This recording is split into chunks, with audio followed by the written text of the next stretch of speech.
All right, all right. All right, all right, all right.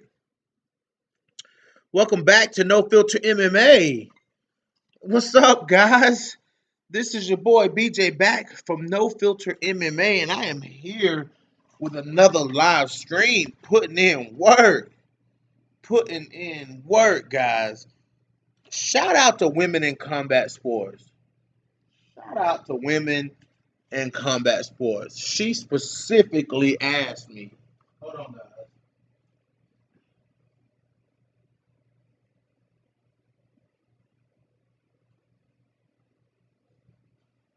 She straight up asked, "Hey BJ, can you please do a live stream about ILIMA-LEI?" And I said, "Okay." She said, "I want you to do one with her talking about her versus Denise Killhouse." And I said, "Okay, I can do that." I said, I can do that for you, women in combat sports. London Calling, Stamina MC, what's up, man? Yes, women in combat sports. This is specifically for you. So, anyways, women in combat sports. She asked me to do a podcast talking about this. Of course, Denise Killhouse coming off that huge win over Kate Jackson. Um, so I said, I'm just gonna turn this into a whole who's next for ILIMA-LEI McFarlane. ILIMA-LEI versus the whole top of the 125-pound division at Bellator. You know, absolutely, women in combat sports. You're welcome. Um, the flyweight division at Bellator is starting to get a little interesting, guys. I mean, it's been interesting, but now it's starting to get interesting. There's some emerging contenders over there. Um, some exciting fights going on, some nice finishes going on at Bellator. You know, George Page, what's up, man? What is popping, guys? Yes, guys, come on in. Let's do a little bit of cooking. Let's do a little bit of cooking. Um, a lot of people shit on Bellator. They do. They shit on Bellator, and I'm just like, man. I'm like, God, man, Bellator is exciting. Bellator is very exciting. Especially when it comes to the women's divisions. The men's divisions as well. I mean, you got Lima versus Musasi coming up. That's fucking legendary. It's fucking legendary. Shit. It's a great fight. That's a great fucking fight. So I wanted to talk about, first of all, I want to talk about how good Denise Killhope's kickboxing looked. I mean, how good her stand up looked in that fight, fucking versus Kate Jackson. She fucking put Kate Jackson in the win. She put Kate Jackson ass in the win. I mean, I was not expecting that. I was expecting Kate Jackson to be tough. You know what I'm saying? Because that after that, she survived that beating that ILIMA-LEI McFarlane put on her. Like, Kate Jackson survived that beating. I know she. I know she does. I know she does. George Page. She been saying that. Like ILIMA-LEI been saying, I want to. Like I will fight Valentina Shevchenko, which is a very intriguing fight. But yeah, Denise Killhouse, man, just I mean, hit Kate Jackson like twice, and just Kate Jackson went down. And I'm like, damn, that makes you wonder. Like, did Kate Jackson suffer any kind of damage? Did she get knocked out in training? Like, did something happen? Because she went down. But then again, you're like, okay, well, Denise Killhouse, she was the Bellator kickboxing champion. So, and she's very strong and very powerful striker. You know what I'm saying? So, you crazy as hell, Stamina MC. ILIMA-LEI McFarlane versus Valentina Shevchenko. You would watch and you would be invested. Stop playing. That would be a huge fight, a cross promotional championship fight. Whoever wins gets the other's belt. As crazy and unfathomable as that is, just imagine if Valentina and ILIMA-LEI fought, and whoever won got not only to retain their belt, but capture the other person's belt in the other organization. What a fucking what a fucking story. What kind of headlines would that make? What a historical change in the MMA, in women's MMA, that would be a changing, a shifting of times that would be to see, you know, two women's champions from two different organizations. Enough hype being around a fight between two women in two different organizations, and the winner of the fight gets to retain their belt and capture the belt of, you know what I'm saying, the lady from the other division. That would be, I mean, from the other organization. That would be fucking amazing. Um, yeah, you're crazy, Stamina MC. You're crazy if you're giving her more than a chance than ILIMA-LEI. Wow. Um, wow. That's all I got to say about that. But okay, let's talk about Denise Killholz. You know what I'm saying? Like, she looked amazing. She looked absolutely amazing, even though Kate Jackson stuck her head up in the air.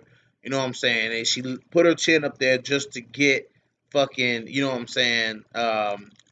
Just to get that. You know, she put her head right up in there just to get knocked out. She did that against um, Denise Killholz. You know, I was expecting Kate Jackson to keep the distance, throw jabs, you know what I'm saying, and try to get the fight to the ground. That's what I really was expecting. You know what I'm saying? Like, I was expecting that. You know, Denise Killholz, she has a ground game, but she usually puts girls down and then she implements the ground game. It's kind of like that kind of thing that she does. Um, but you know, I just expected Kate Jackson. There was a rumor going around that Valentina ducked Denise Killholz in kickboxing. Ooh, you never know, women in combat sports. That could be true. Who knows? Who knows? Who knows? We all love a rumor. Stamina with the fire back. Women, don't let Stamina talk to you like that. If you open the door for Stamina, he'll come flying through it. You gotta put Stamina in his place. Guys, I'm sipping on this red juice tonight. I wish y'all could see this red juice. It's Friday night. I'm off work. Even though I gotta go to work tomorrow, but it's half shifts on Saturdays, but so you can celebrate just a little bit on Friday night when I gotta work. It's all good. So I'm gonna tell y'all what to do. I'm gonna tell y'all the best drink in the world to make. A splash of lemon juice out of the bottle. Lemon juice out of the bottle. A shot of vodka, and fill the rest of the glass up with cranberry juice and a cube of ice. That's all you need. That's all you need. Mm. Let's look at these comments. Let's see. Women in comments. When Nova knew the bullet ducked the fade. I heard she ducked the fade again. I heard she ducked Misha Tate. How terrifyingly American. Hey, I heard she ducked Misha Tate. But I ain't even gonna lie about that. I ain't even gonna lie about that. I heard Valentina Shevchenko was offered a fight with Misha Tate, and she turned it down. That's what I heard. But that's years ago. So that's years.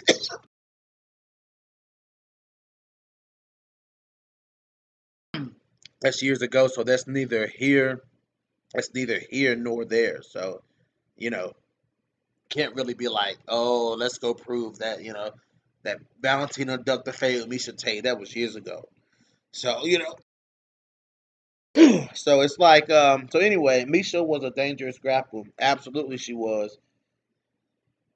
George Page, don't do it. Just got paid. Dun, dun, Friday night. Dun, dun, party jumping. Dun, dun, feelings right.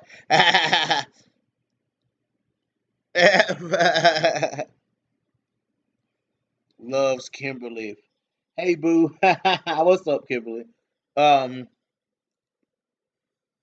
So, anyways, guys, who? Okay, let's think about Denise Killholz versus ILIMA-LEI, though. You know what I'm saying? Like, let's really think about Denise Killholz versus ILIMA-LEI. Could ILIMA-LEI put? I mean, could Denise Killholz land a shot like that on ILIMA-LEI? Yes, absolutely. But is ILIMA-LEI going to engage her like Kate Jackson did? Is ILIMA-LEI going to engage her like Kate Jackson did? That's the question, guys. That's the question. Ask yourself that question. Ask yourselves that question. Do you got? I mean, I know women in combat sports wanted me to talk about this, but to all you guys watching, do you really think that Denise Keelholz could beat ILIMA-LEI McFarlane? It's gonna be hard to beat ILIMA-LEI. You know, it's gonna be hard to beat ILIMA-LEI. You know what I'm saying? So, oh yeah, yeah. George Page, but I heard that contract got offered though. I heard that contract got offered. Yep. Yeah, all of a sudden Carmouche wants to fight her, you know what I'm saying? Like, they were friends and then now Carmouche is talking shit. She got the physique to do it. Yeah, she does, women in combat sports. You right. You right. She does. But think about style matchups though. Like think about style matchups. You know what I'm saying? Think about the matchup of styles. Like where Denise Keelholz is gonna excel is on the feet. ILIMA-LEI is good on the feet. Let's not get me wrong though. You know what I'm saying? Like ILIMA-LEI McFarlane, Marcus Bell, what's up, man? Marcus Bell in the building, man. Hell yeah, it's jumping in here tonight, baby. Let's go. Let's go. Let's fucking go. Yeah, but what are her weaknesses though? What are ILIMA-LEI's weaknesses? You know what I'm saying? Like what are her weaknesses? You could say striking, you could say that, but it's not power, it's not grappling, it's not cardio, it's not pace, it's not volume. I mean, what is it? Like, what is ILIMA-LEI? It ain't physicality, it ain't athleticism. What is? I mean, what you can really say her weakness is somebody that's a technical striker, like a really good technical striker. But she's beat those. She hadn't beat anyone to the caliber of like Valentina, but she's beat decent strikers. She's beat good strikers. You know, it is what it is. But just be that's the thing, man. That's the thing that I struggle with. Like I struggle with, you know what I'm saying? Like because I see how grapplers train to fight strikers. Like I just see how they like I don't see someone who's a better striker than like a grappler that's well rounded. You know what I'm saying? Like just a good well rounded grappler heavy fighter. I don't really see someone who's a pinpoint accurate striker. I don't really see them as a huge threat to that style of fighter because they work around that. Like they work around that. They work around the fact that they're not that they can't stand and go point for point with, you know what I'm saying, a pinpoint accurate high level striker. You know what I'm saying? Like they know that. So they work around that. They clinch, they grapple, they use heavy feints. You know what I'm saying? They try to throw off the striker for one, they throw off the striker to try to land their own strikes. And for two, they feint the takedowns just to set that up and get the fight to the ground to where they can do their fucking thing. You know what I'm saying? Like, and ILIMA-LEI McFarlane is so good at that. She is so good at feigning and landing her big shots because she can crack. ILIMA-LEI can crack. I haven't seen ILIMA-LEI like knock anybody out, like really put somebody down. But ILIMA-LEI throws. She's scrappy as hell. As far as clinching, dirty boxing, elbows, knees, you know what I'm saying, trip sweeps, taking you down, being heavy on top. Like ILIMA-LEI McFarlane she's a short flyweight, but she's a big flyweight. You know what I'm saying? Like being heavy on top, ground and pound. The elbow she landed on Arteaga, man, ended the fucking fight. It ended the fight. Ended the fight. You know what I'm saying? And then, submission record, submission after submission. ILIMA-LEI is the champion. She's the type of champion that holds on to the belt. And the reason why I say she holds on to the belt is because she can go everywhere with these fighters. Like ILIMA-LEI is like the perfect example of what I'm gonna be trying to tell y'all. Like the style of fighter that can become champion and hold on to the belt, because no matter what style of opponent comes at them, you know what I'm saying? It's like they know how to, like, if the fight goes to the ground with ILIMA-LEI, she knows what she's doing down there. If the fight's on the feet, she knows what she's doing long enough on the feet and well enough on the feet so that she can get the fight to the ground. That's so important, man. Like, that's super important. Let me look at these comments. Let's see. At least have a chance. Carmouche, yep, I'd say striking too. Yeah, striking would be like her biggest weakness. Knowing someone's weaknesses and being able to exploit it are two very different things in a fight scenario with real world stakes and consequences. Yep, that's right, Stamina. Eliminate her striking is on the same level as Kate Jackson. Denise is a well-rounded fighter. What about Valerie versus Denise? Oh, that's a good one. Valerie Letourneau versus Denise Kier. Ooh, George Page. Shut up, man. Damn, that's a good matchup. I'm taking Denise by stoppage. Denise is extremely strong and she's got speed. Denise also got submission wins. Yeah, she got submission wins, but not but not like ILIMA-LEI though. She gets girls down because Denise Killholtz usually gets girls down because she knocks them down. You know what I'm saying? She doesn't really take them down. She knocks girls down and she falls and she gets on top of them and does her thing. You know what I'm saying? ILIMA-LEI takes girls and grinds girls down up against the cage, knees. She beats you up against the cage and then she takes you down. Or she shoots for double legs and she just muscles you down to the ground. Like, that's a different way of getting it to the ground. You're not always, you got a better chance of taking somebody down than you do knocking somebody down. I don't know, man. Valerie Letourneau is a very good striker, man. Letourneau is a damn good striker. I almost put Valerie Letourneau on this list because I would love to see Valerie Letourneau fight ILIMA-LEI MACFARLANE again. Let me look up Valerie Letourneau's record. Yeah, I would love to see Letourneau fight ILIMA-LEI again. Yeah, see, her last fight was against ILIMA-LEI, so that's been a while. That was 2018. She hadn't fought in a while, you know. Yeah, man, I don't know what happened to Letourneau. She just kind of went on a little skid, man. But she really only lost to high level competition. She lost to Joanne Calderwood, Joanna Young Jacek, ILIMA-LEI MACFARLANE, Claudia Gadelia, Alexis Davis, and Sarah Kaufman. That's high level competition, and she lost against those. Her most credible wins, I would say, would be Elizabeth Phillips. Elizabeth Phillips went on up to fight at featherweight and bantamweight. I guess they fought at bantamweight because I know Letourneau used to jump weight classes. She beat Marina Moroz. She beat Kate Jackson and Christina Williams.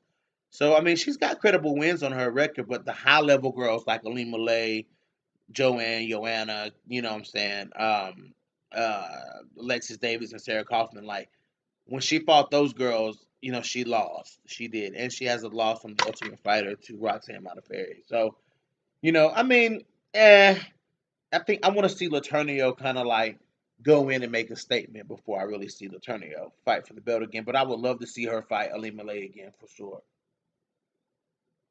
I like Valerie Letourneau. I always did. Not Letourneau, but Loretta. Oh, you talking about Loretta, Valerie Loretta? Yeah. I was gonna get to that. I was gonna get there. I was gonna get there. I smell a tournament. I love Sarah Call. Yeah, a tournament, man. A flyweight tournament. ILIMA-LEI called for that tournament, man. Then you got Juliana Velasquez, and everybody's saying that ILIMA-LEI is ducking. I don't see why. I don't see it, guys. ILIMA-LEI, no, no, dude. Why would? What is there about Juliana Velasquez that ILIMA-LEI McFarlane is ducking? You know, and and then you guys see over on the right hand side, I got Velasquez and Loretta and Carmouche and Killhose. So that's like the top girls, right? Like one of those four girls is who ILIMA-LEI is fighting. One thing about ILIMA-LEI though that kind of bugs me is that she's just not active. You know what I'm saying? I mean, yeah, but she's got a lot of buzz behind her stamina. Like she's got a lot of buzz behind her, and in Bellator, someone with that kind of buzz, unless you're Michael Venom Page and they just feed you cans all the time, which I like Michael Venom Page. I'm a fan of Michael Venom Page, but they do cut him a break. But she could shoot through the rankings at Bellator and get two more wins for her, and she could fight for the belt. Just I mean, Valerie Letourneau went 2-0 in Bellator, and she got a title shot. So I mean, if she can go, I mean, Alejandra Lara fought for the title. Who says that Valerie Lorena couldn't fight for that title? So uh, Sarah McMahon, Sarah McMahon, yeah. We'll see, we'll see. But Juliana Velasquez, I wanted to touch on that too, man. Like, I don't see why y'all think that there's something about her that scares Ilima-Lei McFarlane. That's wild to me. You know what I'm saying? I mean, we've seen Ilima-Lei McFarlane mow down every single girl that has been put in her way. We have seen Ilima-Lei mow down every single girl that's been put in her way. You know, and people still say that she's scared of people or she's ducking people, and I'm just like, what? She is the champion. People who fight for the belt at Bellator, you know what I'm saying? They usually come in pretty hot. You know what I'm saying? Like they usually come in pretty hot. You know what I'm saying? Like Bellator's bantamweight, featherweight, male, women's featherweight, male bantamweight, male lightweight. Those the people who are fighting for those belts the people who are fighting for those belts deserve to fight for those belts. They're not giving nobody really. The only person that's really getting a pass at Bellator is Michael Venom Page. I'm telling y'all. You know what I'm saying? Like, I mean, he's starting to face more and more tougher competition. Like he fought Lima in the tournament. Now he's fighting this guy that's got a ton of experience. Um, who's a pioneer in men's in MMA. So we'll see how Michael Venom Page does in that. But when as far as the women's divisions, man, the girls who fight for the belt, you know what I'm saying, like they fight their way there. You know what I'm saying. I like that about Bellator. Let's look at this. Yeah, but okay, women that come as well, they don't promote their champions. Yeah, that's true. Juliana Velasquez is a big, strong flyweight. Yeah, but so is Ilima-Lei though. Like so is Ilima-Lei. Ilima-Lei is just not like Ilima-Lei is just not tall. Like that's the thing about she Ilima-Lei is just not tall. Velasquez is taller than Ilima-Lei, but you know what I'm saying, as far as like mass, Ilima-Lei is thick. Like her body frame is thick. You know what I'm saying? A lot of muscle is in that body of Ilima-Lei McFarlane. You gotta look at Ilima-Lei's body, man. I mean, Ilima-Lei is a big flyweight, and she's calling for a bantamweight division. She wants to be the bigger. She wants to be, a champ. She wants that champ money, like she said. Ilima-Lei is getting paid very well over at Bellator.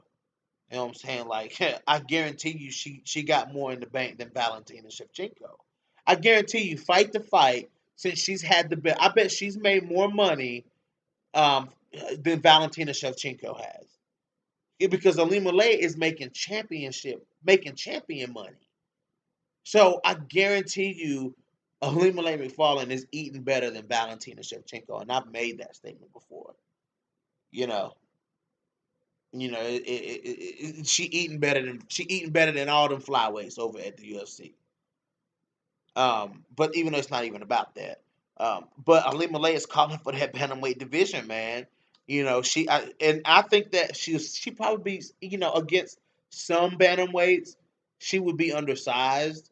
You know what I'm saying? Because some bantamweights can fight at featherweight, and some bantamweights come down in weight.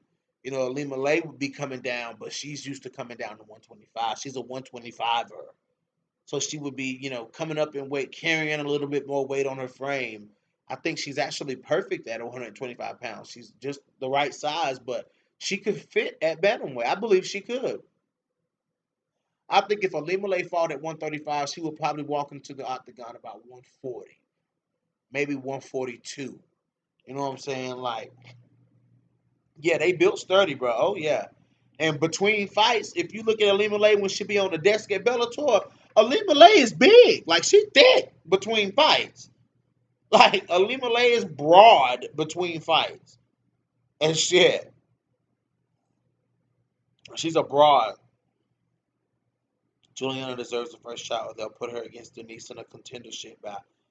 That's if ILIMA-LEI don't come. I mean, ILIMA-LEI, she's just off for so long. Jeez. She's up. She's just it's so long between her fights, man. It's just kind of like, damn, what is she doing? She's like Khabib. I guess, well, I guess when you're an undefeated champion, you can fight as often as you choose. I mean, ILIMA-LEI is one of the faces of Bellator. So, she can pick and choose when she wants to fight. I don't think she pick and chooses who she fights. I think she just pick and chooses when she wants to fight. And with what she's done in Bellator, and, she's a flyweight world champion. She's one of two of the best flyweights in the world. You know what I'm saying? She's one of two of the best flyweights in the world. She's making, millions of dollars. She can do that. You know what I'm saying? So I'm not knocking on her. I wish she was more active, but she's not. So it is what it is. Let's see. I wonder what Denise's walk around weight is. Yeah, I'm curious too. That's a good question. Women in combat sports, bantamweight should be a convenience exercise for ILIMA-LEI. She blows up off season. She really does, man. It's not that she's actually built for that versus the average dimensions of 135ers. Yeah, yeah, but you gotta think, when you get to 135, you start getting to women who you start to get to more drastic size differences at bantamweight. Because you got 125 is kind of right there in the middle. You know what I'm saying? But when you move to 135, that's okay. Perfect example. You know what I'm saying? You got Yana Kunitskaya at 135 pounds, and then you got Sajara Eubanks. You know what I'm saying? Like, Like, you got to think about this. It's drastic size differences when you get to 135, because some of those women, like Yana Kunitskaya, could fight at 145 pounds comfortably, versus Sajara Eubanks would never fight at 145 pounds. She's a flyweight who moved up to 135. It's a difference, man, when you're a featherweight coming down like Yana versus a flyweight coming up. So it's more drastic at 125 pounds than it is at 135 pounds than it is at 125 pounds. Because at 125, you got big flyweights, like Caitlin Chukagian, and then you got smaller flyweights on the smaller side, like Jillian Robertson. But it's not really that big of a difference. You know what I'm saying? Like, I really thought Courtney Casey was going to be way bigger than Jillian Robinson, and she really wasn't. So, you got the ranges at 125, but the ranges are more drastic at 135 pounds. You know what I'm saying? Like, it's more drastic. Let's look and see. That's exactly what I mean, BJ. Right, stamina. Yeah, yeah, yeah. Bellator are trying to create their own 150-pounder, but they should, man. Um, you got Kerry Melendez, Dakota Zimmerman, could definitely fit there. Like, I would love to see Dakota. She fought Kerry Melendez a couple of fights ago, and it was a split decision loss. And what I'm saying, like, Dakota Zimmerman was like little to no experience. She's a jujitsu. She tears up the jujitsu scenes. And I interviewed Dakota Zimmerman. Go watch that interview, guys. It's a throwback. Go watch the Dakota Zimmerman interview that I did. Dakota Zimmerman is as game as they come. You know what I'm saying? Like, when I tell you this girl is Relentless. That's her fight name, Relentless Dakota Zimmerman. You know what I'm saying? Like Dakota, if she can get her foot in the Bellator door one more time, if she can get, if Dakota Zimmerman can get her foot in Bellator and win, I thought she beat Carrie Melendez. You know what I'm saying? I thought Dakota Zimmerman straight up beat Carrie Melendez, and they gave that fight to Carrie Melendez. And I'm like, well, who the fuck is Dakota Zimmerman? I had to reach out to her. And I had this. I talk to Dakota all the time. I had to get that interview with Dakota Zimmerman. You know what I'm saying? She deserves, Scott Coker, if you listening, she deserves another fight at Bellator. She fights for Shamrock. She fights for Shamrock FC, which I like Shamrock. You know, a lot of people have come from Shamrock, but she needs to be on a bigger stage. Like she needs another shot. And her friend, her training partner Kelly D'Angelo fights in Invicta now. So I'm hoping that Shannon Knapp notices. You know, I hope that, you know what I'm saying, Kelly D'Angelo says Dakota Zimmerman's name. And Shannon Knapp is like, fuck yeah, let's go. Because Shannon Knapp no talent when she see talent. Shannon Knapp needs to run the women's portion of the UFC. Shannon Knapp, I think that Caitlin Young can run it, can run Invicta most of the time because that's what she does. She's very involved in Invicta. I think that Caitlin Young does a great job in what she does with the organization.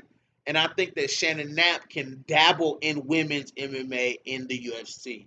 I think that Shannon Knapp needs to, that would be a great power move for the UFC to let Shannon Knapp, who they let run and who runs Invicta, run the women's portion of the UFC. That would be fucking amazing.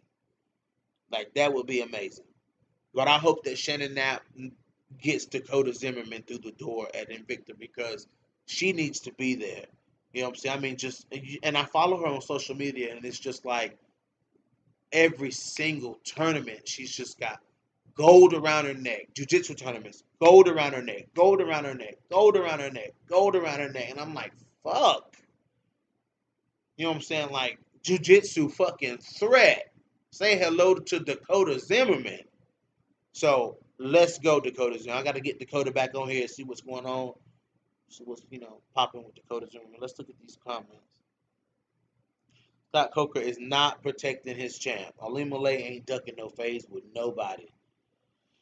Amanda Ribas can fight both at 115 and 125. Yep. Lots of fighters can, George. Not as many actually should. Right. Like Macy Barber. I can't see Macy Barber. Think how big Macy Barber is at 125 pounds. There's no fucking way we're gonna ever see Macy Barber fight at 115 ever again. Like this move to 125 for Macy Barber is permanent. I'm telling you guys. There's no way Macy Barber makes 115 ever again. Nope. I wish thick Mackenzie Dern had went to 125 pounds though. I wish she'd have waited on the baby thing for a while and went to 125. That would have been amazing. Like thick Mackenzie Dern, like powerful Mackenzie, like super powerful Mackenzie Dern, go to 125. But that's okay. But Macy Barber would never make 115. Ever. I mean, I hope y'all don't think that Macy Barber will make 115 again. That'd be wild. She ain't making 115.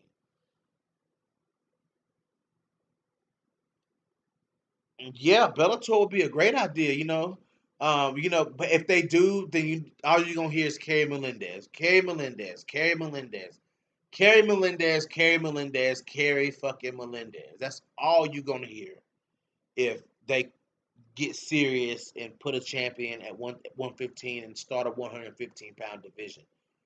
You're gonna see. That's all you're gonna hear is Carrie Melendez. Exactly, George Page. Let Caitlin Young run Invicta and let Shannon Knapp run Invicta and the UFC women's divisions. Randa went to the ground with Mackenzie Dern. What was she thinking? I don't know what the hell Randa Marcos was thinking. That's why Randa Marcos loses fights because her octagon IQ. And you would think after all of these fights Randa Marcos has been in, you would think her octagon IQ would be much higher than what it is, but it's not. No, Carrie Melendez is not a pushover, but she got her ass whooped in there by Dakota Zimmerman. Like Dakota Zimmerman won that fight. You know what I'm saying? Like, I mean, they gave it split decision to Carrie Melendez, but Dakota Zimmerman won that fight. Like, she did win that fight. I mean, she stayed glued to Carrie Melendez. Carrie Melendez got. I mean, she took some shots in the beginning of the fight. I think she even got kicked in there. I think Carrie even kicked her in the head. It was a close fight. Don't get me wrong. It was a close fight. And but Dakota stuck to her game plan. She was very. I think this was her MMA debut, her pro debut, and she fucking stayed patient. She kept the pressure on Carrie Melendez. She pressed Carrie Melendez up against the cage, stayed glued to her on the ground, tired Carrie Melendez out. Then in the third round, Dakota Zimmerman starts landing these bombs, like these perfection shots on a very tired Carrie Melendez. Like Dakota Zimmerman was sticking Carrie Melendez in the third round, and it was mostly her in the second round. It was mostly Dakota just glued to Carrie Melendez, and they gave, what I'm saying, like a judge gave that round to her, and I'm like, how the fuck did you give that round to Carrie Melendez? Like, what the fuck? You know what I'm saying? Like, yeah, man, they definitely helped Carrie Melendez along the way. Um, my favorite fighter, Mara Romero. Romero needed to go. She needed to go.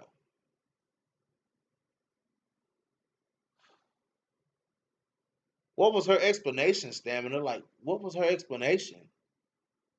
What was it? Brenda Marcos is crazy. She's crazy.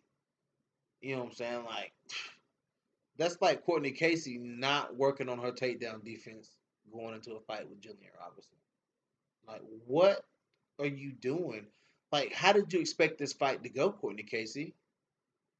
Like, what did you expect from Jillian Robinson? Like, you went into a fight, you knew you were fighting Jillian Robertson, and you didn't work takedown defense. Wow. Shannon Nat would need to be involved. Yes, absolutely, Stamina. Absolutely, I agree with that. Shannon Knapp would be perfect. She would be absolutely perfect. Shannon Knapp know what the fuck she doing. Shannon Knapp put on fights at Bella. I mean, over at Invictus. Shannon Knapp put on fights, and Shannon Knapp keep the shit rolling. I like that. I really like that. Who I don't know, but I guess it don't matter now, George Payne. I guess it really don't matter now. Hell, she a free woman. But yeah, man. Bellator. Which one of these ladies, Liz Carmouche, who's trained with her, who's trained with ILIMA-LEI, but thinks that she can beat ILIMA-LEI. So, which one of these four girls do you guys see beating ILIMA-LEI? Who do you guys see beating ILIMA-LEI McFarlane? I don't see any of these girls beating her. To be honest, I don't see any of them beating her. And if I had to choose one, if I really had to choose a girl to say, okay, this will be the girl that does it, it'll be Denise Killholz. Like if I had to put money on one, it would be Denise Killholz. Maybe Denise Killholz can catch her with a good shot and put her down. Alimale coming in throwing them wild unorthodox shots. Maybe Denise Killholz can put her down. You know, that's what I'm thinking. Combo breaker, combo breaker 99. What is popping, fam? She has a better eye for women than Dana. Yes, she does, George Page. I'm getting ready for Fight of the Year in a few weeks. Casey versus Catrina finna be crazy. Dog, listen. Listen, Stamina. Listen, Stamina. Priscilla Cachueta might knock Courtney Casey the fuck out. Man, I'm telling y'all, listen, man. I know Priscilla Cachueta has had a rough time in the UFC. But if Priscilla if she can connect on Courtney Casey, she gonna knock Courtney Casey the fuck out. She gonna knock Courtney. Now y'all remember when Castrata knocked out Shauna Dobson?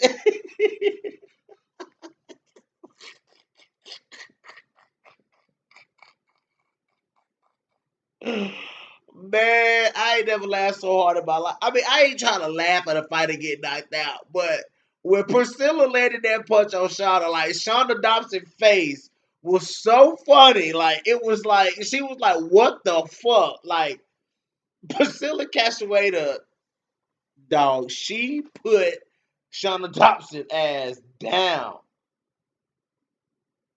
She put Shauna Dobson ass down, boy. Y'all know that shit was funny.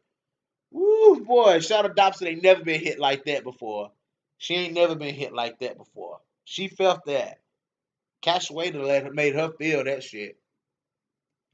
That is so funny. Oh, that's funny, boy. But Casey versus Cash Wader. I don't know, man. Courtney Casey would probably be the favorite, but Priscilla Cash Wader might knock Courtney Casey ass flat. That would be so damn funny. Um, Let me look at these comments, guys. That's what I'm saying. It's about to be comedy violence in there, man. You are so right, George. You are so right, Stamina MC. Cause Priscilla, man, Priscilla Castueda, she a banger, bro. She a banger. She a banger. I would not have. I think Priscilla Castueda was lucky. Man, she caught Shauna Dobson good, boy. She.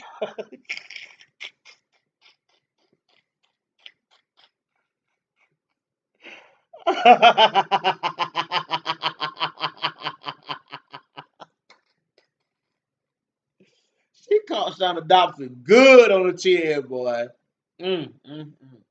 That was so funny. That was so funny, man. Like it was just I don't know why that was funny to me, but I fucking fell out laughing. Like she hit Shauna Dobson so hard, boy. Shauna Dobson just Shauna Dobson was like, "Fuck this."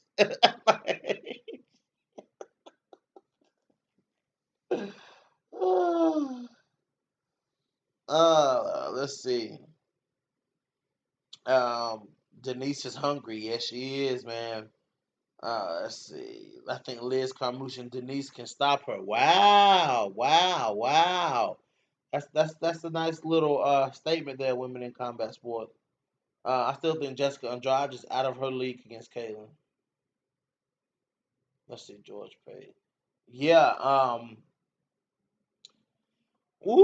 yeah, man, that's a tough one, dude. I think Caitlyn Chukagian is just gonna outpoint the fuck out of Jessica Andrade. Like I feel like Caitlyn is gonna keep this fight long. She gonna use every single inch of that range because she knows, like Chukagian knows. You know what I'm saying? She's a smart fighter. Like she's not a dumb fighter. Like I mean, she's really not. She's a boring fighter, but she's not a dumb fighter. You know what I'm saying? Like she didn't really do anything dumb against Valentina Shevchenko. She was just fighting. Like she was just trying to. I mean, Valentina was just so good at confusing Chukagian. Like she was so good at throwing Chukagian off of her own game. Like she didn't allow Chukagian to settle into her game and start like maybe minimally, like very minimally, she let Chukagian get in and get into a rhythm because Chukagian started landing some shots. You know what I'm saying? But Chukagian was like very thrown off, and I noticed it like halfway through the first round. I was like, Chukagian is so hesitant, like she can't find her range because of the way the threats that Valentina Shevchenko presents, like the counter striking, like Valentina's counter striking is so dangerous that Chukagian just didn't want to get caught with anything. You know what I'm saying? But I don't think Chukagian really has to worry about that in this fight with Jessica Andrade. I feel like she can do that, and she doesn't have to worry about giving up strength. She doesn't have to worry about giving up size. You know what I'm saying? She doesn't really have to worry about giving up technique really either. She just has to be. She just has to be Caitlyn Chukagian. Go out there, throw the jab, the kicks. You know what I'm saying? Keep moving. She's very active. Her cardio is great. She's not going to fade. Chukagian is not going to fade. Her clinch work is good. You know what I'm saying? So I think that Chukagian really can win. I think Chukagian is going to win this fight. Like I think Jessica Andrade is just going to be too small, maybe too small She won't be able to really get her hands on Chukagian like she wants to, unless she can pin Chukagian against the cage, and then maybe work. Because, Andrade is strong. If she can pin her against the cage and work, then I can see a lot of success for Jessica Andrade. You know what I'm saying? But it's gonna be hard to catch Chukagian. Like, Chukagian gonna be bouncing around, just throwing long shots, long shots. She's gonna be throwing long shots, kicks. You know what I'm saying? Like, she's gonna be being Chukagian, and I think she can win this fight on points alone. I think Chukagian can win this fight on points alone. Um, let's look at these comments. Chukagian started landing shots. The fuck were you watching?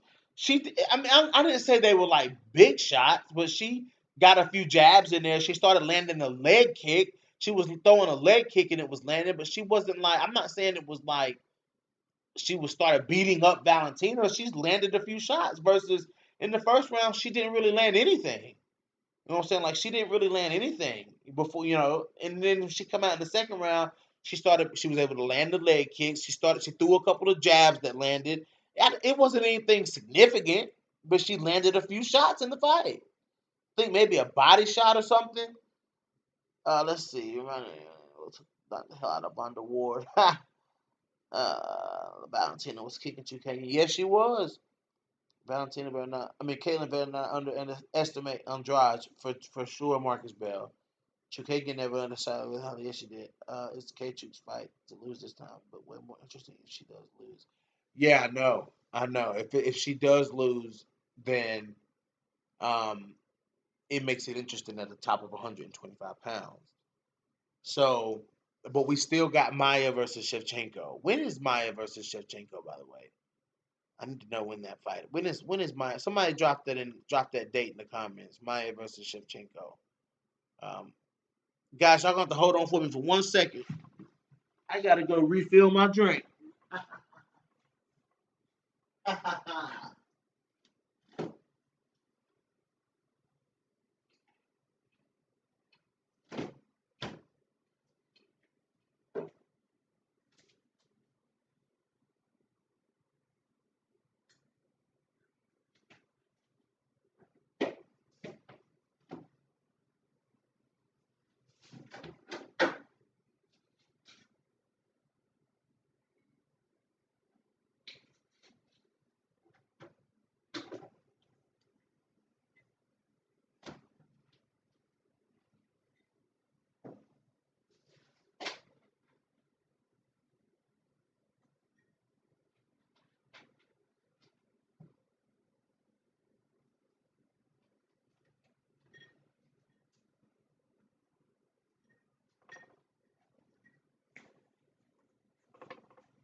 All right, guys, I'm back. I'm back.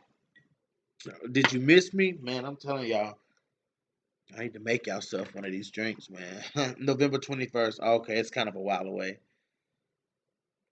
Oh man, Durandame versus Pena. Woo, ooh, um, man.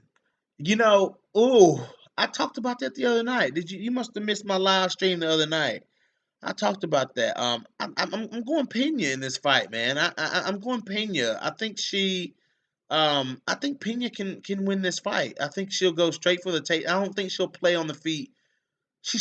Pena's too smart, man. She's too smart. She's a smart fighter. She's not as reckless as she used to be. Like Juliana Pena used to be super reckless, but she's not like that anymore. You know what I'm saying? Like, she's very patient in the Nico Montano fight. Nico had a lot of success in the first round. A lot of success on the first round, Nico Montano. Um, you know, but Juliana Pena was very patient. She let Nico make a mistake. I feel like the threat from Nico Montano is not as big as the threat from Jermaine Durandamy. Of course, it's not. So I think Juliana Pena will not. I think she'll come in with that high guard like she does. That high guard, that's Juliana Pena. Her guard is always high. You know what I'm saying? She's gonna come in with that high guard. She's gonna stalk in. She's gonna wait on fucking Jermaine Durandamy to do something. This fight may have stale moments at first. Like when the bell rings, this fight might have some stale moments because Juliana Pena is not gonna expose herself to get hit like that. She doesn't do that. She comes Juliana Pena. Think about how many times did Valentina hit Juliana Pena on the feet? Not very many times. I mean, think about it. Think about that fight. Think about how many times. When have you ever seen the Nico Montano was able to hit Juliana Pena? And that's because Juliana Pena was gone for how long? But when Juliana is Juliana, like look at the fight with Kat Zingano. Juliana Pena really don't take a lot of damage on the feet. Yeah, that was a close fight. Women in combat sports, it was. But George Page, you crazy? Yeah, yeah, stamina. Rewatch Pena Montano.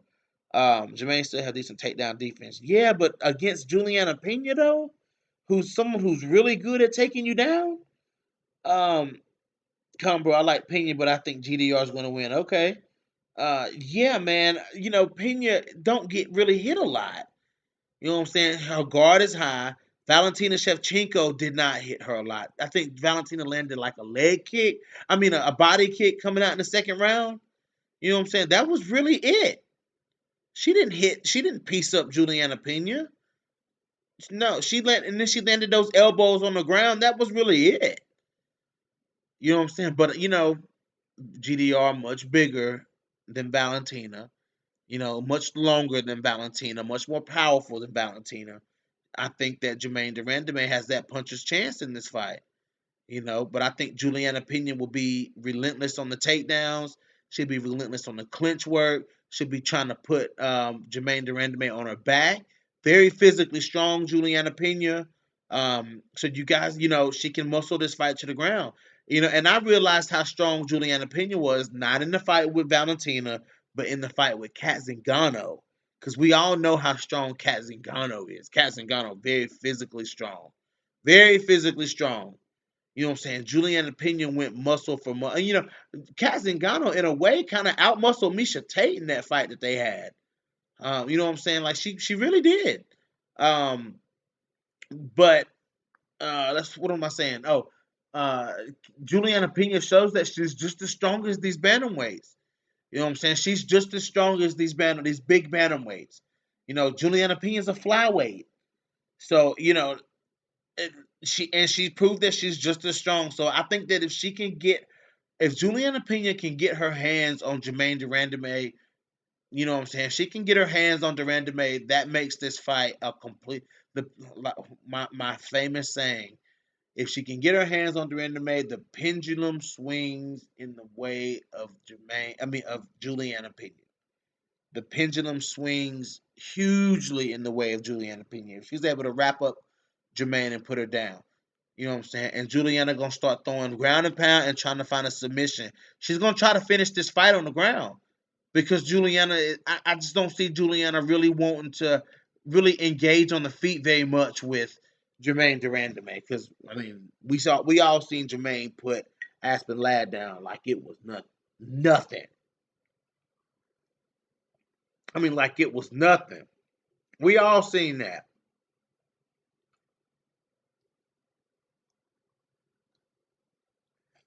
So, let's look at these comments. I also think Juliana was winning the fight in round one. She was winning the entire fight with Valentina. The entire fight against Valentina, she was winning. We still didn't know which Juliana will show up. That's true. You're right.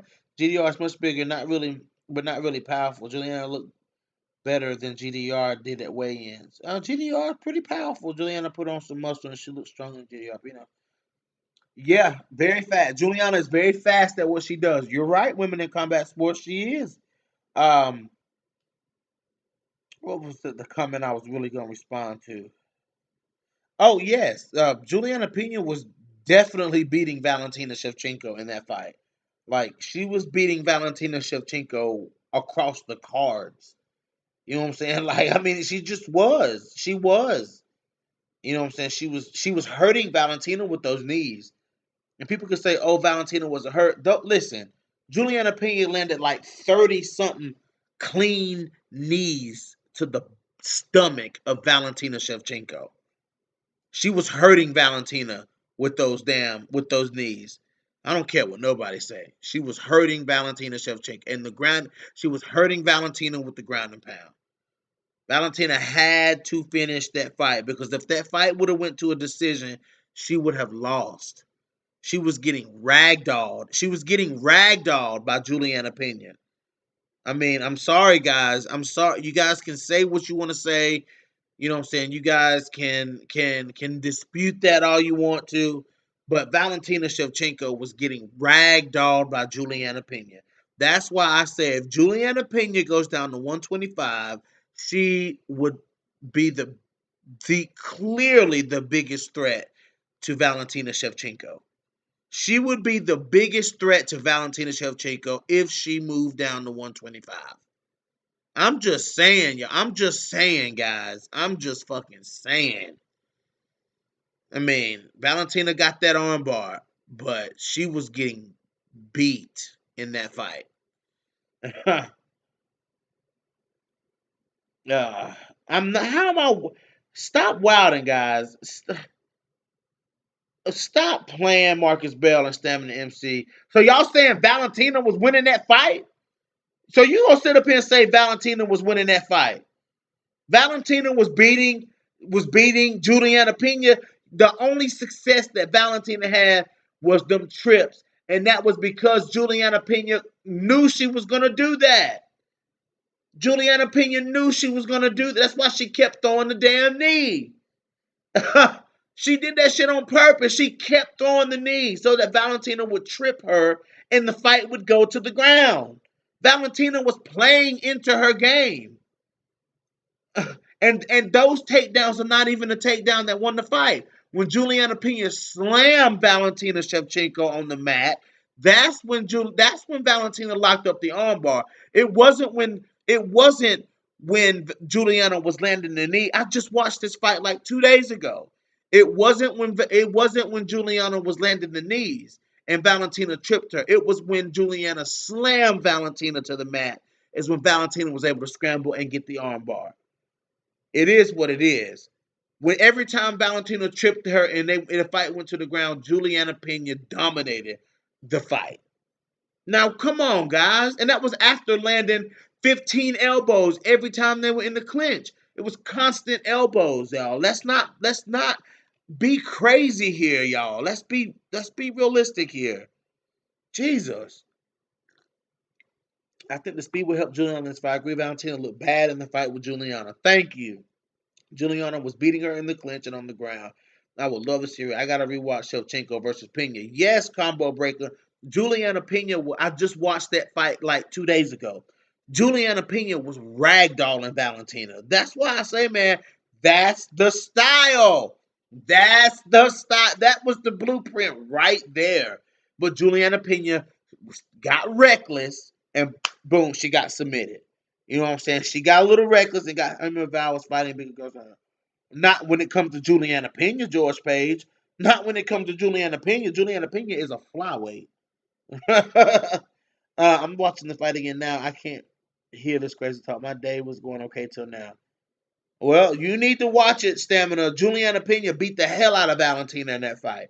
And that fight is fresh in my mind. I just watched that damn fight. So you need to watch it, Stamina. She sure was. Juliana was putting a lot of pressure on Valentina. She looked stronger, and that's why I think she will beat GDR. Yep. We will see if the same. I think that Juliana shows up, man.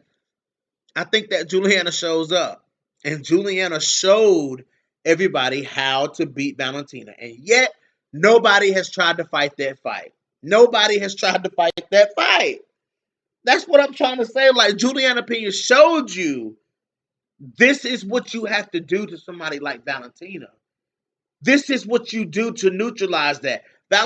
Juliana Pena neutralized Valentina the entire fight. She completely neutralized Valentina the entire fight. A win is a win. Yes, it is. But it's not like that.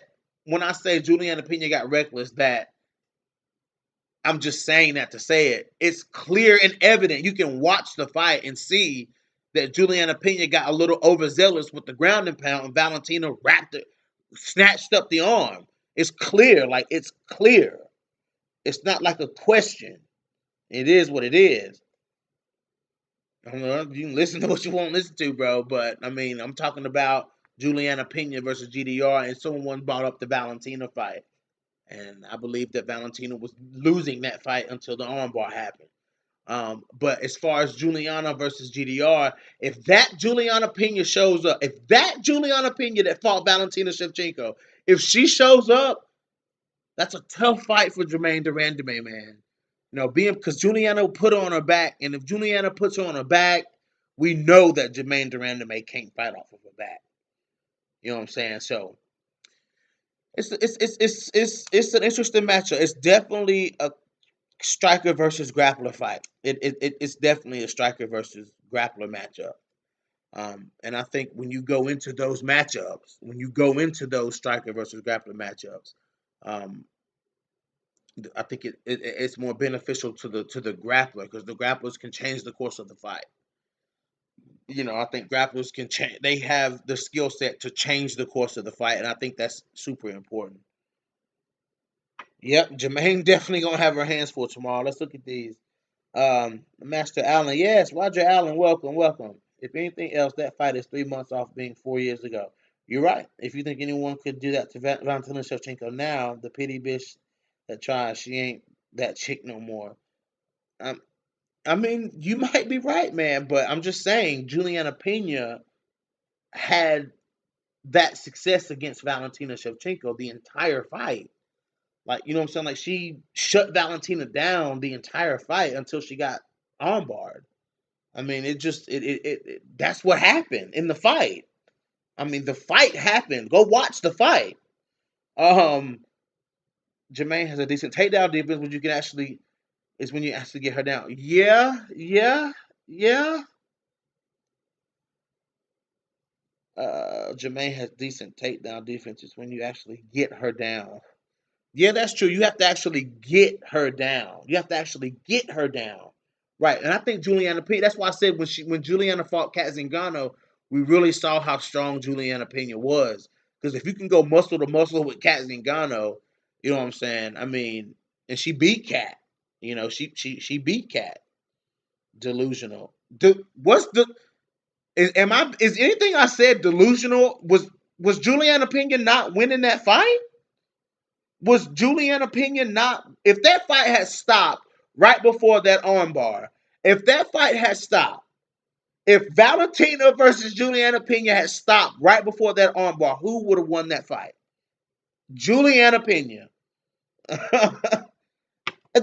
Yo, you guys are fucking no. You guys are fucking in your own reality. Let's be real here. You guys are fucking. You guys are fucking wild. What are you guys watching? Like, what the women in combat sports, was Valentina not losing that fight? If that fight had stopped right before the armbar, who would have won that fight? What the fuck? What the fuck? Juliana Pena was. Thank you. I'm glad somebody fucking agrees. I'm glad somebody agrees. I'm watching. I'm seeing side control, top position, Kimura attempts, not in line with this dominance and everything. What? What? Stamina. What? Stamina. Stop. Oh my god, you guys are so funny. That's why I gotta have a drink. I gotta have something when I'm on here with y'all, man. Cause y'all, boy, I'm telling you, stamina. Y'all funny, man. Y'all are so funny. I get a kick out of y'all. Cause y'all just somebody who doesn't even watch the sport can tell you that Juliana Pena was winning that fight. It, people who don't even watch the sport can tell you who was winning that fight. Let me look at this. Most people are diehard fans that can't. Also, the other way you're getting money in the bank info for pay. I don't know what that doesn't. Are you getting money in the bank for him? I don't understand what that means. Um, you worded that funny, Roger. You gotta reword that, fam. You gotta reword that. Yeah, man. I don't. I just don't. Women in combat sports. I don't get it. Women in combat sports. I don't get it. Now, when I praise Valentina Shevchenko, when I praise Valentina, everybody's in agreement with it. You say one thing against Valentina Shevchenko, and all hell breaks loose. I commend y'all. I really do commend y'all because y'all are some fucking diehard fans. I fucking commend y'all. I can't knock. You know what? I'm not even gonna knock y'all because I'm diehard like that too. So I'm not even gonna knock y'all for being diehard. Y'all continue to be diehard. I fucking commend y'all. I fucking commend y'all because y'all know I'm diehard when it comes to my picks. So you know what? I get it. I get it, guys. I get it.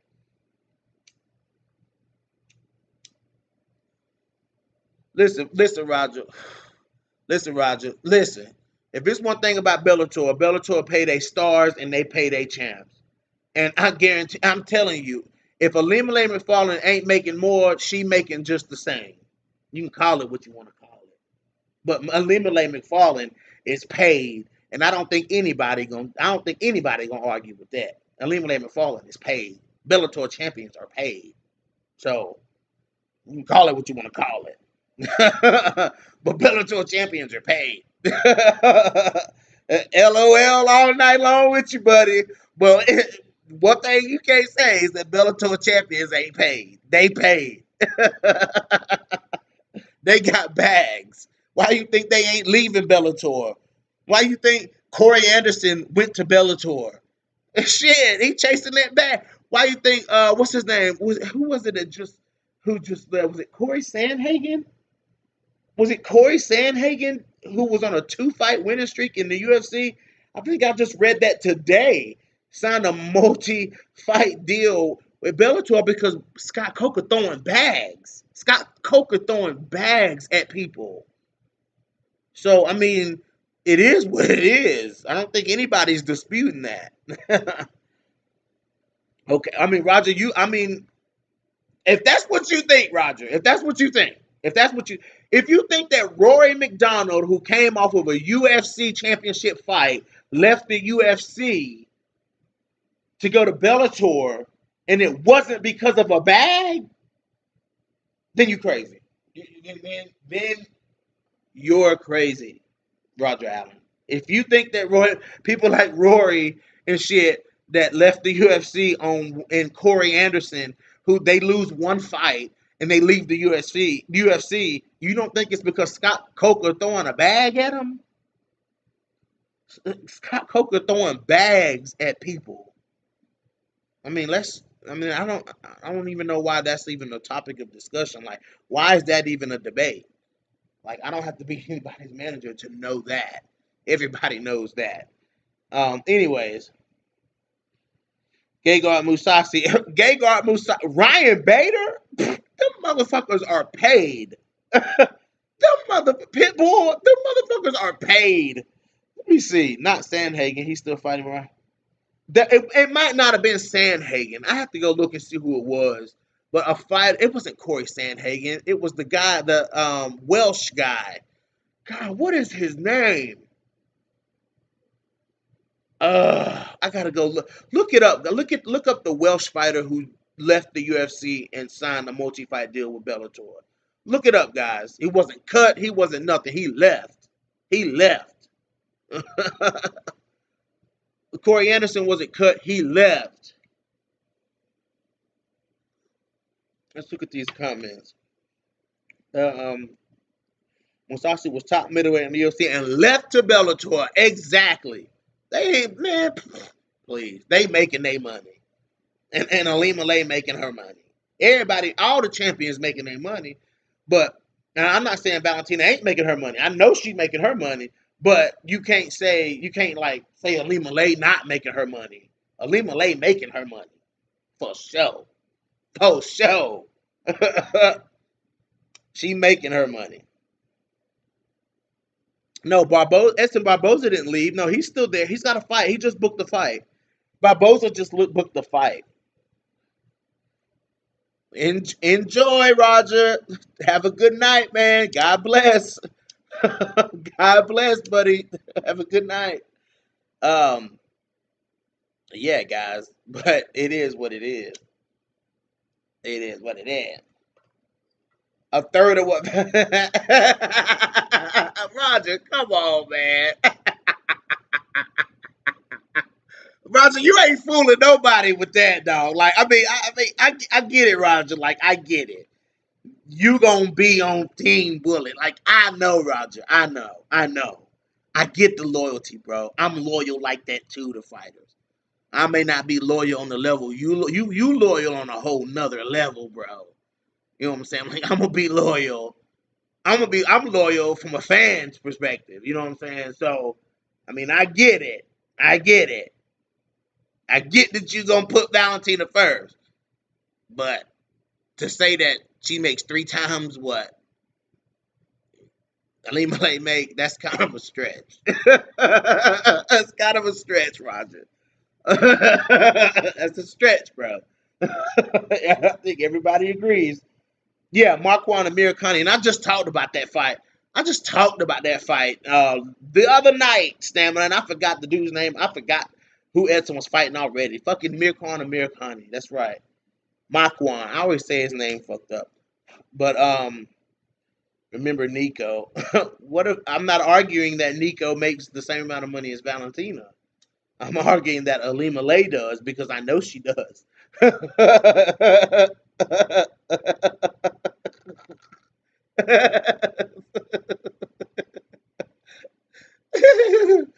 Oh boy, man, I can't believe that was disputed on that.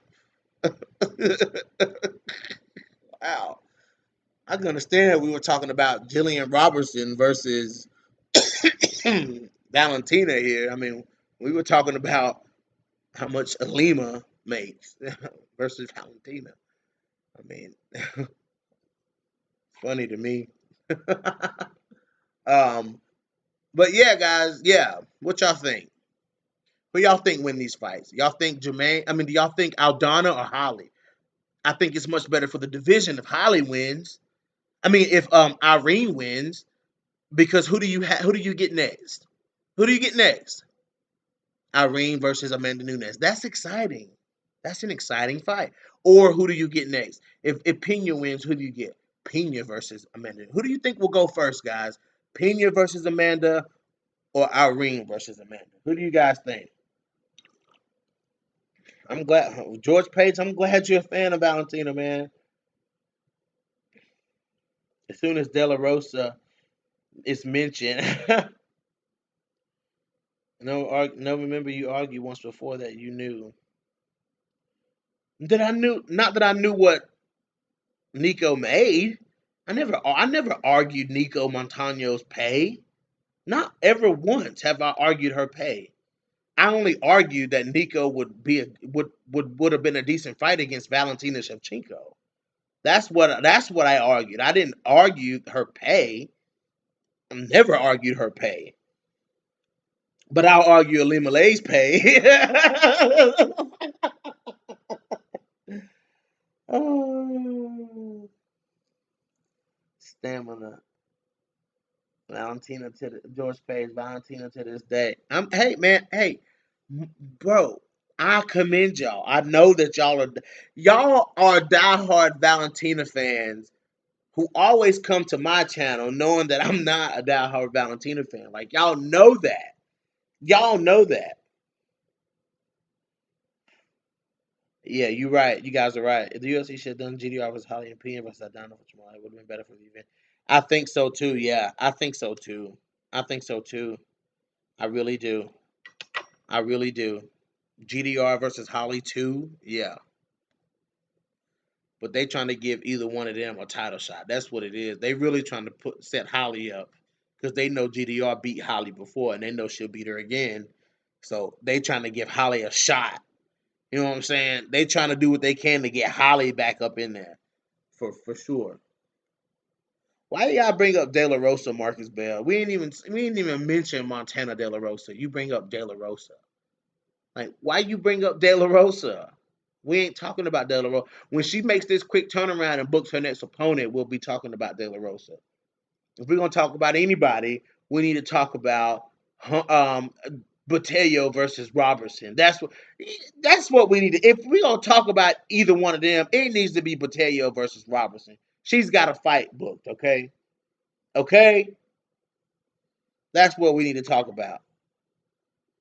If you're gonna talk about anything, talk about Montana. Montana don't have a fight booked, but Jillian Robertson does. Yeah, I hate GDR for punching Holly after the bell too. That was kind of fucked up. But she did win the fight though. I thought without those punches, she still won the fight. Without those punches. Yep. Still got Ketlin in the wings, Kunitskaya in the wings. Yep. They're there. They're there. With one more win, you would have Chasson in the wings.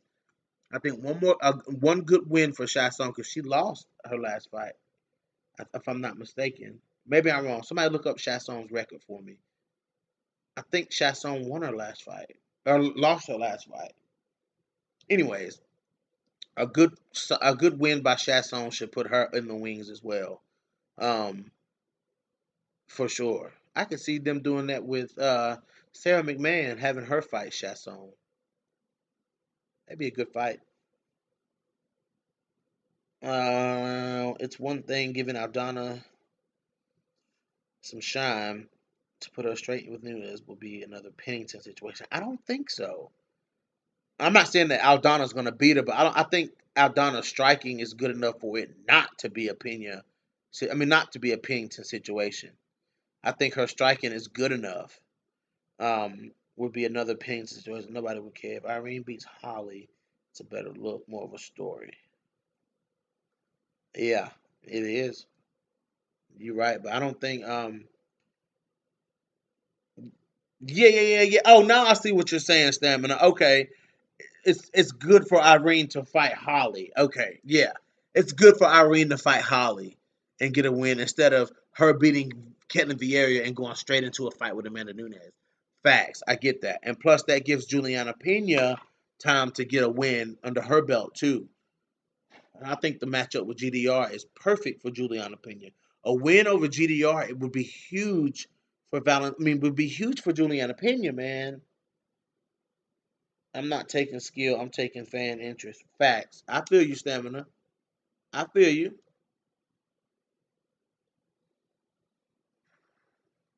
I like to talk skill though. I like to compare skills, man. I do. I like skill matchups. Yeah, Macy needs to go up to 145 for sure, man. Macy, Ketlin, Irene, Yana, they all need to go up to 145 and let Lena Landsberg and Sarah McMahon and Aspen Ladd, you know what I'm saying? Let them girls fight at 130. Julia Avila, Nico Montano, like let them be the bantamweight, you know, division. Them girls will go up to and make 145 interesting as a motherfucker.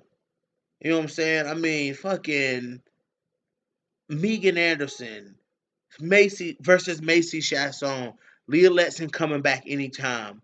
You know what I'm saying? Fucking, I mean, Irene, Ketlin, Jermaine, Yana. You know what I'm saying? Great fucking fights. Great fucking fights at 145. Be a great fucking division. Throw Pam Sorensen in there. Shit. Felicia Spencer in the mix. Hell yeah. Danielle Wolf in the mix. Danielle Wolf in the mix, guys.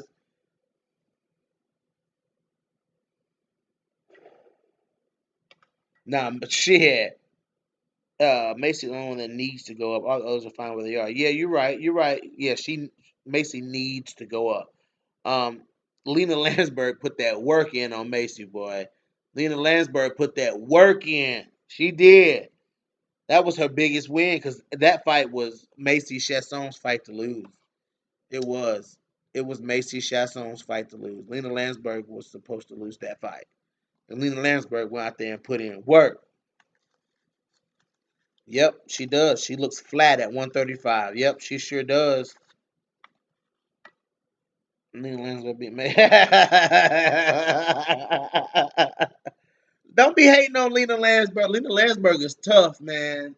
She is tough. I like Lena Landsberg. She's tough.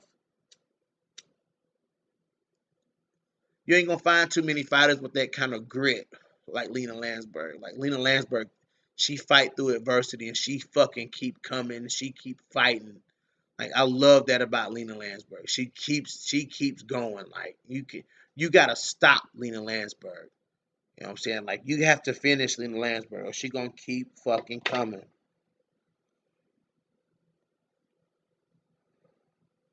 Macy, no, actually Macy was a lightweight, Marcus Bell.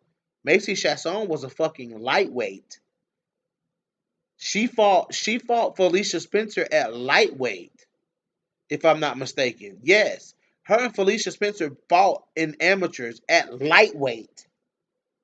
155 pounds. I mean, damn. Yep, Macy underestimated her. She sure did. But Macy Chasson has a lot of fucking potential, guys. She does, man. Macy Chasson has a lot of fucking potential. She has a lot of potential. A lot of fucking. She can knock a lot of girls out. Macy Chasson can put girls down at 135. As bad as I wish that she wasn't at 135, she should be at 145 fighting Megan Anderson. God, that's such a good fight. Megan Anderson versus Macy Chasson. Macy Chasson at 145. You know what I'm saying? That would be a damn. And Megan Anderson. Oh, that'd be fucking amazing. That'd be a great fight. That would be a great fight. Macy Chasson walking in about a buck 55, looking big and strong against Megan Anderson. What a fight, man. B Malecki too, man. No, I think B needs to quit cutting down to 135. That's their problem, and they cutting to 135. You know what I'm saying? They ain't look how tired she was in the fight with Veronica Macedo. You know what I'm saying? Like, Jesus, man. There were zombies in there. Both of them. They were both zombies in there. It was horrible. That was a horrible looking fight. Like, why hasn't Veronica Macedo been cut from the UFC? You know what I'm saying? Yeah, Macy should go up to featherweight.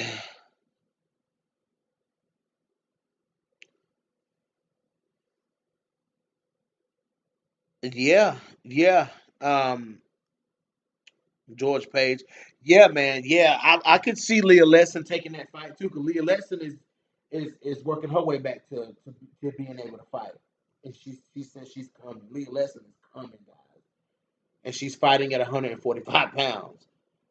She said fuck cutting weight to 135. Fuck that. She was like fuck cutting to 135. You know what I'm saying? Like Leah Letson is gonna fight at 145. Danielle Wolf. Leah Letson beats Danielle Wolf, guys. I mean, Leah Letson, the pressure of Leah Letson, man.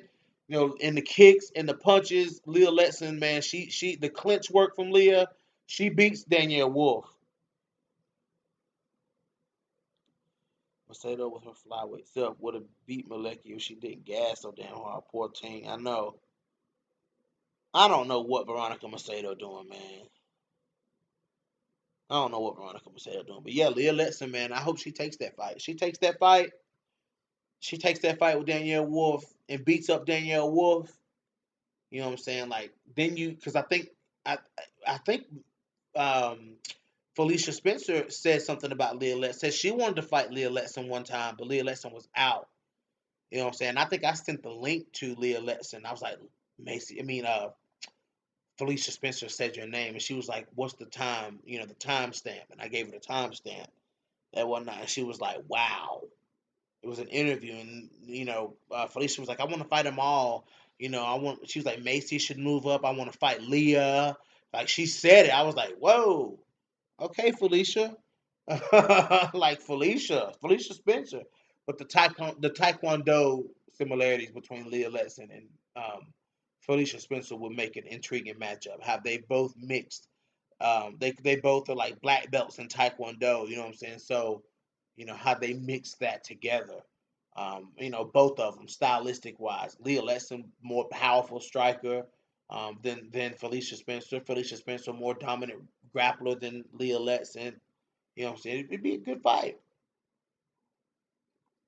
I'd love to see it. I'd love to see it. Yeah, like Leah, B. Malecki versus Tracy Cortez. That's like the dumbest fight in the world. Like that's like the dumbest fight in the world. Oh, Tracy's fighting someone else. She's not. B is out. Tracy's fighting a new signee now, Stephanie Egger. Oh, okay.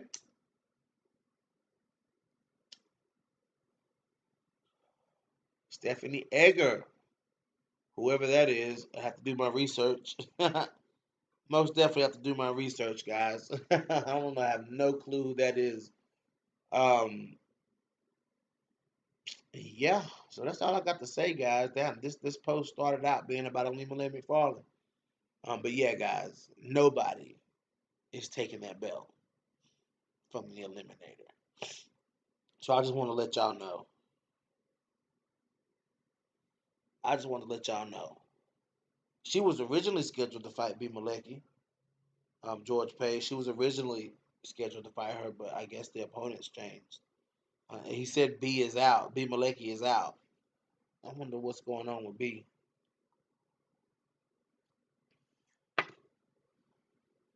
People say B Bea. That's Kelvin Gastelum called her Bea. Bea Malecki. And Robert Whitaker also called her Bea and whatnot. So I don't know, guys. I don't know. Ain't nobody taking that belt from Alima-Leigh though. I'm sorry. Juliana Velasquez ain't taking that belt from her.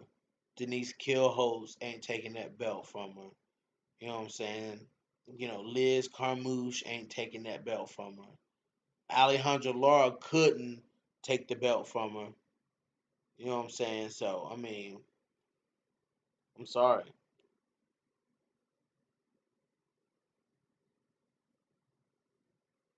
That's her name, BJ. Who? Is it B or Bea? Denise Killhost, man, I don't know. I don't know, man. I don't know. Let me go back.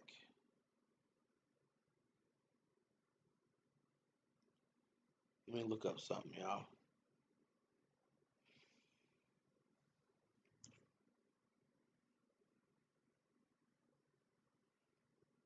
Hold on, guys.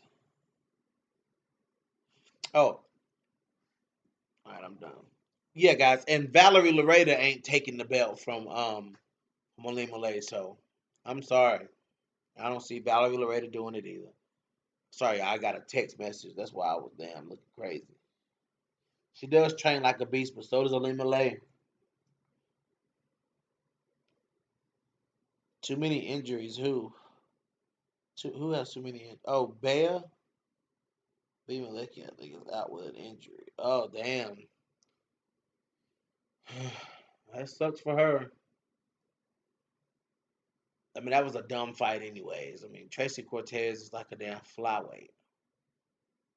Like, why are they doing that? I mean, it's like, why is B. Malecki and Macy Chasson, why are they cutting so much weight to make 135? Like, do they really think that they're going to have an easy path at one? Do they really think they're going to be a better, faster, stronger version of themselves? Like, I just don't get that, man. Why I can see why Kunitskaya, Aldana, and them. I can see why they fight at 135, but Chasson and Malecki, man, like, why cut to 135 when you can be a beast at 145? Like, Why? Exciting matchups with now you got Danielle Wolf at 145 pounds. Like such good fights there, and Macy Chasson is just not. She's just not fighting at 145. I don't know what. I just want to like interview Macy Chasson and just be like Macy, like the 145-pound division. Would you guys come on if I landed an interview with Macy Chasson? Would you guys come on and chat it up with Macy? And I would just be like, Macy, you know, why why aren't you fighting at 145? That's what I would ask her. Like I would straight up be like, Macy, why aren't you fighting at 145? That's where you belong. That's where you should be fighting. You know what I'm saying? Like there's so many there's exciting fights there for you. Like Felicia Spencer, Megan Anderson, Sarah Dos Santos. Like you can rack up some wins if you really want. Like if you went up there and fought hard, you could get a clear shot to the belt. But I guess she thinks that it would be easier to get the belt at 135, and I'm like, no, it's not gonna be.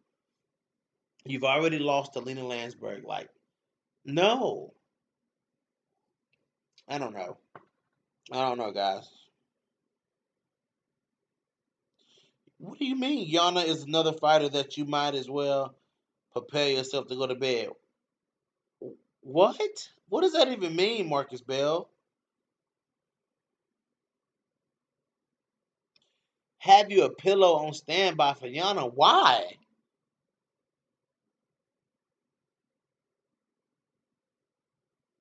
Bear. Oh, okay.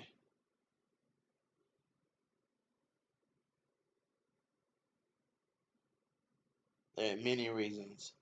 You wouldn't ask better questions to me, Stamina. You think you would have, but you won't. You think you would ask better questions than me, Stamina, but if I really had her on, I would really ask the right questions. Man, come on, man. You've seen my interviews before. You know how I am with fighters, bro. You know what I'm saying? Like I ask pretty good questions. Like I asked Jillian Robertson all the right questions. You can't say I don't ask Jillian the right questions. I ask the questions that I tell y'all. I try to tell y'all that what it is, what it's gonna be. I try to tell y'all how it is with Jillian, and y'all think I'm fucking playing until Jillian comes on and answers the motherfucking questions that I try to tell y'all. And she gives y'all the answers that I'm trying to tell y'all how it is, and y'all don't want to listen to me. So I have to actually bring Jillian on and let Jillian talk for herself to shut y'all up. You know what I'm saying? So that's what I'm saying. That's what I'm saying if you really want to get technical with it, Stamina. You know what I'm saying? If you really want to get technical with it, I have to bring the Savage herself on and let her do. I think it's getting to be about time for Jillian Robertson to sit down. Jillian checks in once every few months. I think it might be about time to sit down with Jillian Robertson again. Just kind of refresh y'all. Just kind of refresh y'all. Give y'all a nice little refresher, you know what I'm saying, of who the threat is at 125 pounds in the UFC. I think it might be time to give y'all a little bit of a refresher. Yep, yep. So be on the lookout. Listen, but that's Holly's. I mean, that's Yana's game, though. Like Marcus Bell, that's Yana's game. What, dude? That's Yana Kunitskaya's game, though. It's to strike, putting you up against the cage, and work to try to take you down. That's Kunitskaya. That's her style. That's what she does. It wins her fights. What what are we arguing here? What are we arguing? She's not gonna stand if Yana knows that she's fighting a powerful striker, she's gonna do that. Yana's not a powerful striker. We've talked about this. We've talked about this plenty of times. Kunitskaya is not a powerful striker. Maybe Felicia Spencer's to take a piece out of Yana Kunitskaya's book. You know what I'm saying? Yana, when she's at range with powerful strikers like Julia Stoliarenko, who loves to get into those barn burners. Yana can't have barn burners. You know what I'm saying? Like Kunitskaya can't have barn burners. And the reason I say that is because Kunitskaya can't return that fire. Like she doesn't have that power in her hands. She's a technical fighter. You know what I'm saying? Like she doesn't have like okay, let's say for instance in the fight with Aspen Ladd, like Aspen Ladd put Yana Kunitskaya down with one shot. Like Aspen Ladd has that barn burner technique, style, and power. She can engage you in a barn burner. Holly can engage you in a barn burner because Holly slices you with elbows, and Holly hits hard, but not the hardest, but she hits hard enough to stand in the pocket, and she hits hard enough to exchange, like really exchange with you. You know what I'm saying? Like Kuniskaya has to utilize other tools like the clinch so that she can land the knees, so that she can land the spinning back fist. The clinch allows her to land those strikes. The clinch allows her to land, the spinning elbows. You know what I'm saying? The knees to the body.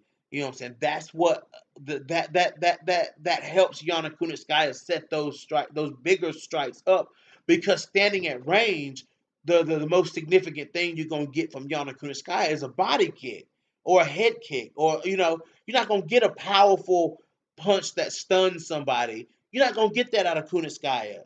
So you're gonna see clinching, you're gonna see takedowns, you're gonna see grappling. You're gonna see that from Kunitskaya because she knows she can't put you down with a punch. She knows that. Like Kunitskaya knows that. She's not like a powerful striker. When she was fighting Aspen Ladd, she was point fighting. She was jabbing. You know what I'm saying? She was throwing elbows. She was throwing kicks. She was clinching Aspen Ladd. She was doing everything right against Aspen Ladd. And she got caught with one punch. One punch from Aspen Ladd put her down. You know what I'm saying? Kunitskaya has to be. She's a smart fighter. If one thing about Kunitskaya is her octagon IQ. She's a very smart fighter. You know what I'm saying? And Kunitskaya, she wins fights. You know what I'm saying? She wins fights. So you can't really say that she's a snoozy fighter. You got to look at why she fights the way that she fights. Why does Kunitskaya take this approach? Okay, yes, she's a very accomplished striker, but she's not a very powerful striker. You know what I'm saying? Like, it is what it is. Let's look at these comments. Yana versus Holly, the whole arena will fall into an instant coma. Yana versus Holly would be very fucking good, a very exciting fight. Kunitskaya versus Holly Holm will be a fucking good fight, a good striking match. She almost got the same style like Holly. Yeah, yeah. I mean, her and Holly would be a good fight if it stayed at range. If it clinched up, you know what I'm saying, it could kind of stalemate. But I mean, Kunitskaya has a much better ground game and a very good submission game. So Holly would have to watch out for that if it went to the ground. But if it stayed on the feet, very interesting fight. Very interesting fight. Let's see. Let's read these comments. I think they're both from the same gym. Well, Kunitskaya used to train at Jackson Wing. She doesn't train there. She trains with Maheta. She trains with Thiago Santos now because they're together. So, and she actually moved to the same gym that he trains in. That's how they got together. So Kunitskaya, yeah, she doesn't train at Jackson Wing anymore. George, that might be why the UFC haven't made them two against each other yet. Yep. BJ has been talking for ages, and all I've heard is chain wrestle. It's chain wrestle excuses. Chain wrestle excuses for what? Chain chain wrestle excuses about what? Those aren't excuses. That's a breakdown of Kuniskaya's style. Did I lie when I said anything about how she fights? Did I lie? Did anything that I said, was it a lie? No, it wasn't a lie. I'm sorry. I'm sorry, it wasn't a lie. It wasn't a lie. It wasn't a lie. Kunitskaya is not a powerful striker. She has to incorporate other aspects of the. Just because she comes from a striking background doesn't mean that's all she's going to do. This is mixed martial arts. Clinching is part of mixed martial arts. Why do you guys watch MMA if you don't enjoy all aspects of MMA? If you don't enjoy all aspects of MMA, why do you watch it? Like, why do you watch it if you don't enjoy it? I enjoy every single aspect of everything that happens in there. I enjoy every bit of it. Every single bit of it. I don't find any part of what they're doing in there boring. Snooze fest, none of that. You know what I'm saying? I mean, like I'll say, like, okay, Caitlin Chukagian is a boring fighter. You know what I'm saying? But she's just super hesitant. You know what I'm saying? Like, you just kind of like go, Caitlin. She doesn't go. You know, so, but when you're talking about Yana Kunitskaya, I mean, what she does is effective. That's her style. You can't call that boring. You expect Yana to stand and throw pitter patter shots all night and get knocked out like she did against Aspen Ladd? Fuck no. If you guys actually studied these fighters the way I have to, having this podcast, writing these articles for Bloody Canvas, by the way, go check out bloodycanvas.net. Um, Writing these articles for Bloody Canvas, then when you watch their fights and you do studies to write these articles and you learn their style. Like when I did an article on Andre Ewell. You know what I'm saying? Like you learn how these people move, you learn how they fight, you learn what they do. And watching Kunitskaya since Invicta when she was fighting Tanya Evinger, I'm like, and fought Raquel Palahui. You know what I'm saying? I'm like, okay, this is what she does. This is what Yana Kunitskaya does. And she brought the same exact style into the UFC, just plus with just more volume. She throws more strikes now, a lot more strikes. That's the biggest difference in Kunitskaya's game from Invicta to the UFC is that she throws more strikes. So why? I'm not surprised at how she fights because that's how she's always fought. I mean, I don't know. Yeah, maybe that's just me. It's a breakdown of Kunitskaya's failings. Nobody said you lied, but that's not the point. Missing the point is to make yours yet again. You do this better than anyone I know on earth. Oh, what the fuck? Stamina MC, what are you talking about? Oh, man. You a mess, Stamina Man. Okay. But you called them excuses in one breath, and then you turn around and say no one said you lied. But if you called them excuses, then it means that what I was saying was bullshit. I don't know. Whatever, Stamina. I'm not going back and forth with you tonight.